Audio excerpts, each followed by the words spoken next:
In the United States, most industries have a market structure that falls somewhere between pure competition and pure monopoly. So, monopolistic competition, the one kind of in between, is a common industry structure. To begin with, most industries have fewer than the large number of producers required for pure competition. Far fewer have a single domestic producer that defines pure monopoly. So, monopoly is just a board game given the global nature of competition today. So we're going to focus this lecture on monopolistic competition. The lecture reviews many aspects. We're going to list the characteristics of monopolistic competition. Importantly, we're going to explain why monopolistic competitors earn only a normal profit in the long run. We'll explain why monopolistic competition delivers neither productive or allocative efficiency. This is very, very different than pure competition. And we'll relate how the ability of monopolistic competition to deliver product differentiation helps to compensate for its failure to deliver economic efficiency.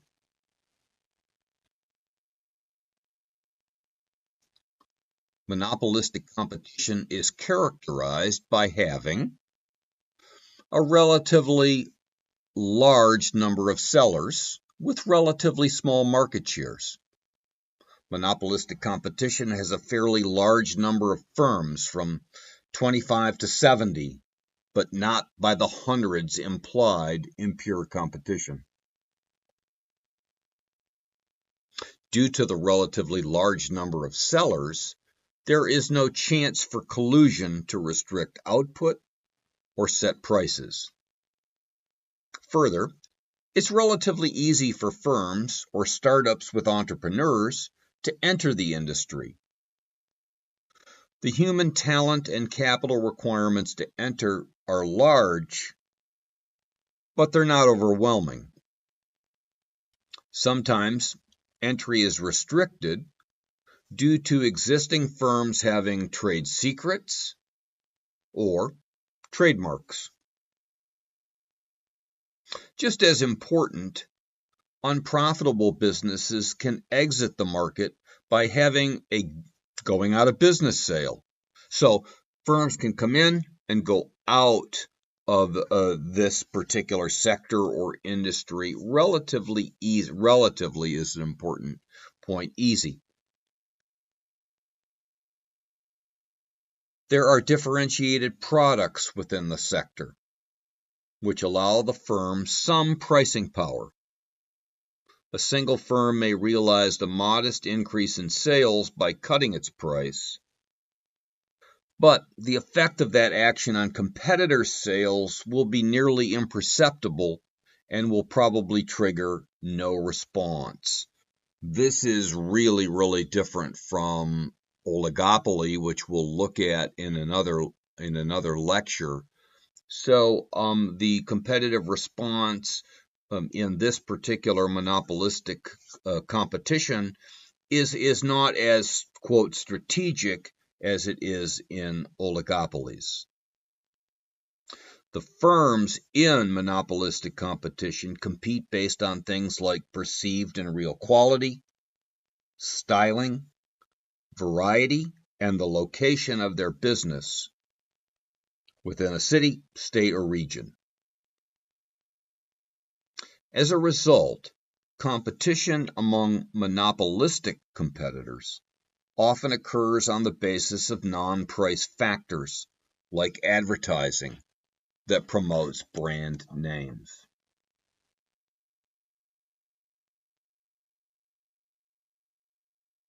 We've just covered the description of monopolistically competitive industries. How would we measure it? The U.S. Census Department has two measures that economists review to determine the level of industry competition or industry concentration on a national basis. The first is the four-firm concentration ratio. This is calculated by taking the percentage of production as measured by product shipments of the four largest firms in an industry sector. So you take the output of the four largest firms, divide it by the total output in the industry to see exactly what the percentage is of these four largest firms. If the percentage is relatively low, say 10 to 15%, then this would represent an industry that was fairly competitive, like retail bakeries or firms making bolts and rivets. Industries with monopolistic competition have a four-firm ratio higher than that. They have a four-firm ratio between 15 and 40%. Textile manufacturers, dressmakers, and curtain makers would fall into this grouping. So competition, what they have that's fairly competitive, you're in the 10 to 15% range on that calculation. Monopolistic competition is above that at 15 to 40%. And we'll see in another lecture that oligopolies have this same ratio above 40%.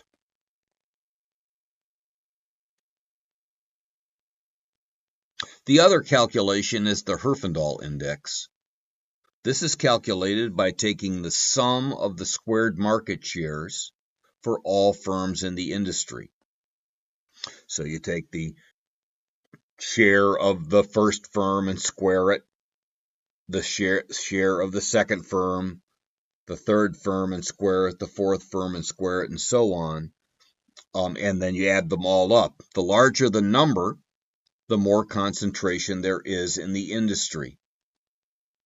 For a purely competitive industry, the index would approach zero, as you would expect. Lots of firms, small market shares, you square those market shares and you add them all up, and they're still very, very low, okay? As you would suspect, the information gathering and these calculations is a little more difficult than finding the four largest firms in an industry.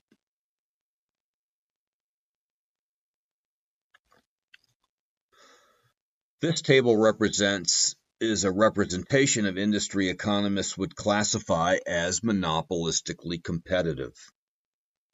It's based on a census of manufacturers that the Bureau of Census does.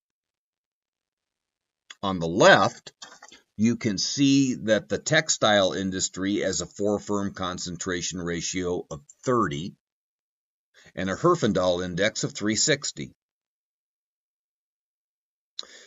Industries that take these machines and make curtains and draperies have even lower scores, as shown on the bottom of the page.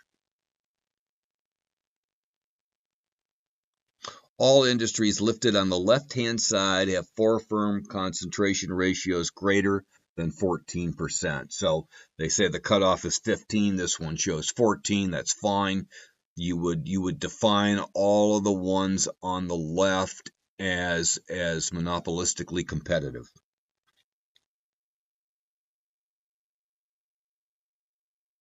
The industries on the right side of the chart would be classified as competitive, with four-firm concentration ratios of less than 10% and a Herfindahl index of below 50. And I've highlighted those here on the chart in blue. This table is based on the latest information from the Bureau of Census and is based on a United States view of the world and excludes global competitors.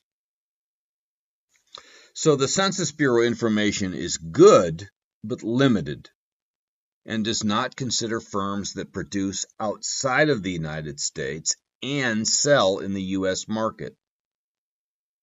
Thus, currently economists then have to make judgments on industry concentration when they take imported products into consideration. Further, this is national data.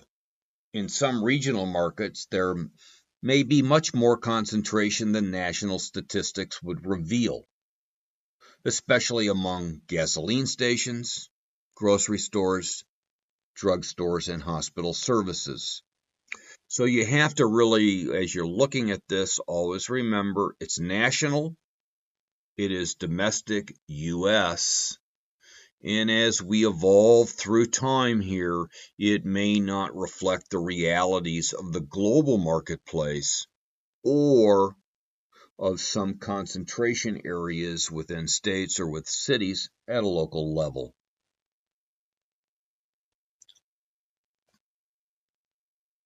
In previous lectures, we learned that competitive firms produce where marginal revenue equals marginal cost. We also learned that demand in a competitive market is perfectly elastic. Firms either sell at the market price or don't sell. An industry with monopolistic competition also faces a downward sloping demand curve, but is less elastic than pure competition and more elastic than pure monopoly.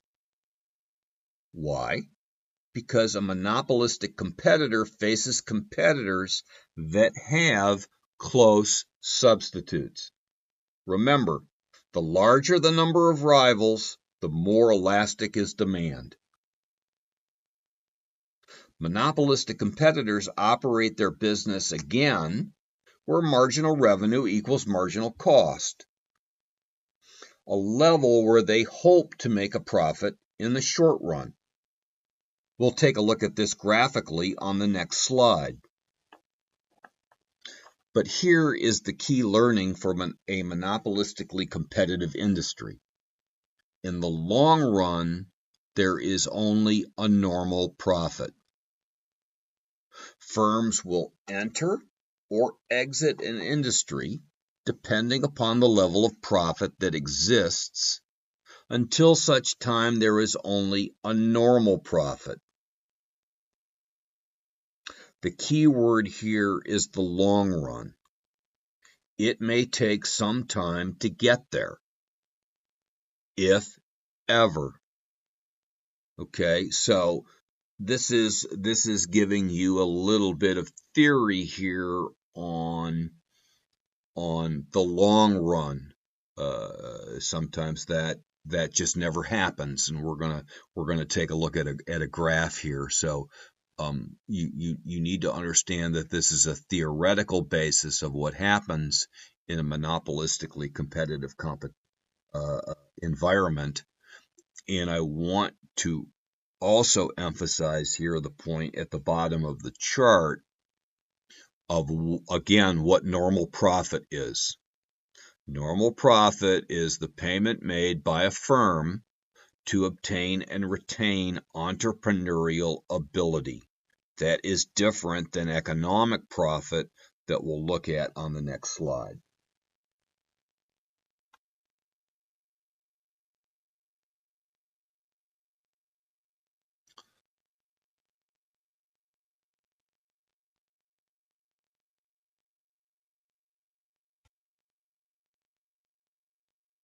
Some economic graphs are very difficult to grasp without a detailed explanation.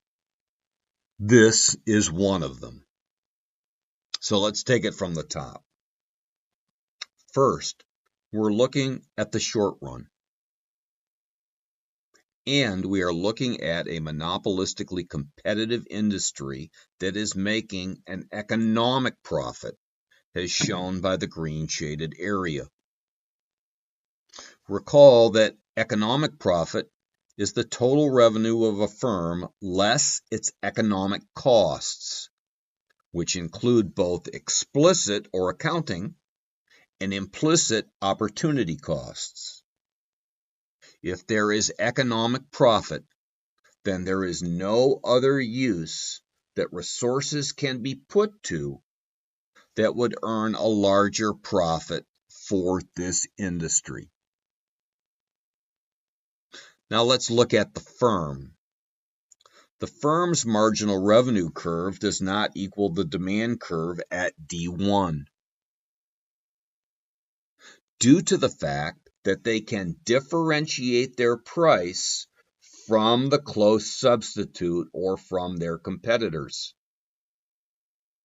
So they're getting price differentiation, which allows their demand curve to be different than the industry curve, or typically in a classical purely competitive environment at the marginal revenue curve,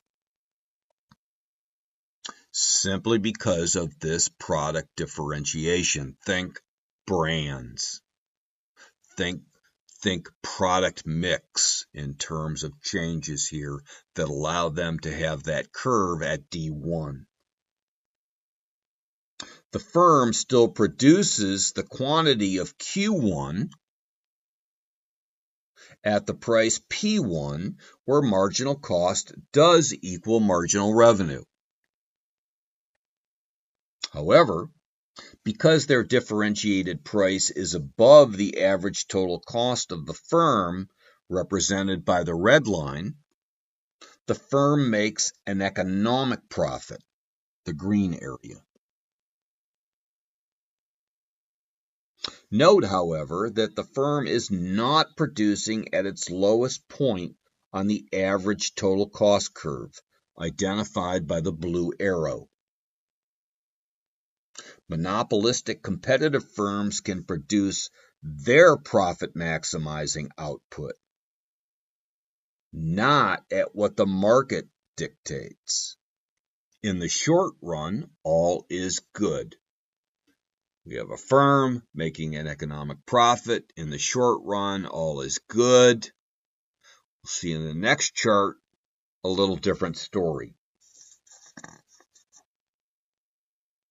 Why? Because we need to remember an assumption that was laid out at the beginning. Given that it is relatively easy to enter this industry by assumption, and where there is profit, there are firms and entrepreneurs looking to go after it. So in the long run, this profit will not exist. This will be explained in a few charts.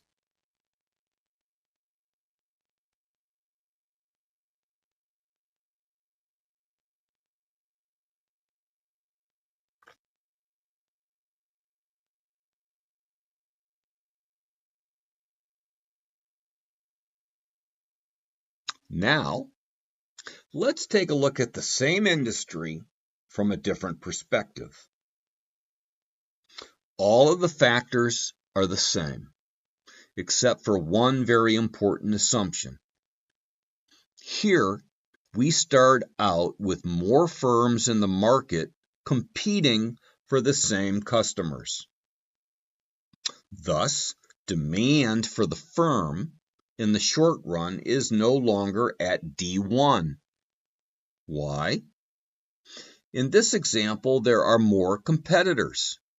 Consequently, there is less to go around for each existing firm, and the demand for the firm shifts downward to D2, where they incur a loss, as their differentiated price at P2 is less than their average total cost curve. With movable capital and resources and better opportunity elsewhere, the firm or firms making a loss would exit. As we all know, losses generate management and capital changes. So now we've looked at the short run from two perspectives. One where there is a profit. Firms are going to enter and go after that profit. One where there is a loss. Firms will say, because I'm experiencing an economic loss, I have better opportunities elsewhere, I am going to exit. Not enough money to be made here. Time to move on.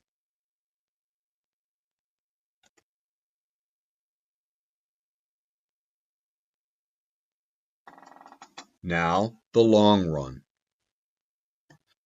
In the long run, firms will enter a profitable, monopolistically competitive industry and leave an unprofitable one. So in the long run, the firms remaining will only earn a normal profit, where there is enough profit to retain entrepreneurial talent, and there is no opportunity cost for staying in the industry. At the demand curve of D3, however, the firm still does not operate at the lowest point on the average total cost curve. Price is still greater than marginal cost and average total cost. The point? Even in the long run, where there is a normal profit, resources are not being allocated efficiently. They are not being operated at the lowest point on the average total cost curve. Final word here. The long run may never arrive in practice. Some firms may achieve sufficient product differentiation other firms cannot duplicate. For example, the brand of clothing or shoes or hotel chains may be so strong that they maintain some form of economic profit even in the long run. Likewise, there are varied scales of capital and human resources required to enter an industry. This is a generic. You can imagine that some firms imagine a spectrum. Relatively easy is a concept. On one spectrum, you could have a fairly significant capital requirement and human resource requirement to enter. At the other end, it may be less so, okay? Because of these varied capital and human resources required to enter, potential market entrants may view the risk as being too high to spend the money to get in, given the strong brands that already exist. However, Seaman Knudsen, an auto industry executive, knew that even strong firms should not rest when he said, "In business, the competition will bite you if you keep running. If you stand still, they will swallow you."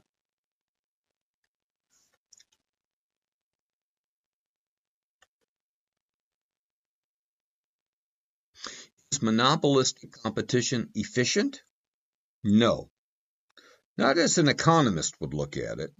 Recall that productive and allocative efficiency are present when price equals marginal cost and average total cost. That is where only a normal profit exists. In the case of monopolistic competition, there is productive inefficiency because price is greater than the average total cost.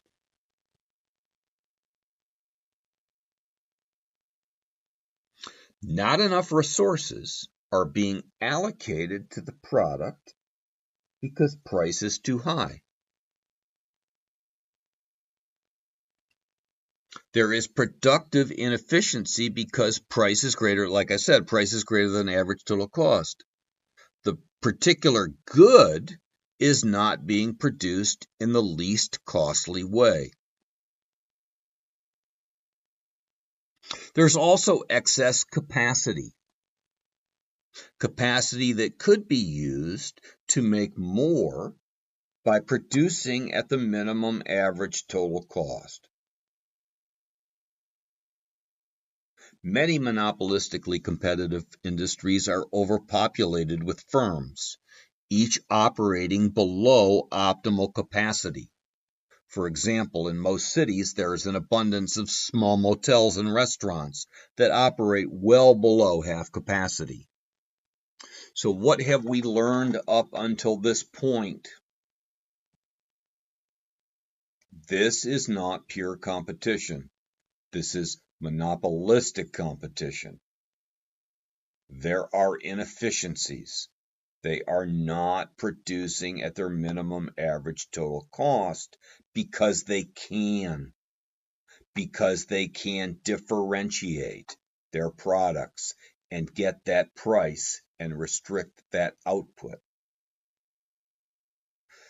As consumers, we can look at this differently in that we get more choice, we get more product value, we get more differentiation, we get more brands. Okay, so don't confuse the two. Look at it as an economist, inefficient, both productive and allocative. Looking at it as a consumer, we get more choice. Let's look at this graphically again in terms of this excess capacity issue. The monopolist's price is P3, where it equals average total cost at A3. You can see that by the blue arrow pointing to the white dot here at Q3 and P3. The price could be lower if the firm was not maximizing profit and produced at Q4 rather than at Q3. The difference between Q3 and Q4 is excess capacity. Monopolistic competition can do this because they have differentiated products.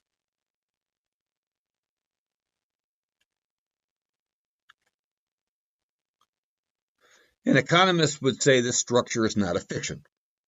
A product strategy executive would say, we are providing variety and choice. Consumers would agree, even if they'd like to pay less. Well, consumers want to pay less always, of course. Variety and choice, that's the trade-off. Monopolistic competitive firm manages the product price variety portfolio to stay ahead of competition and advertises like crazy to promote their brand and product awareness. Consumers benefit and get a greater array of products. Consumers get to compare price, product, place, and promotion to make their choice.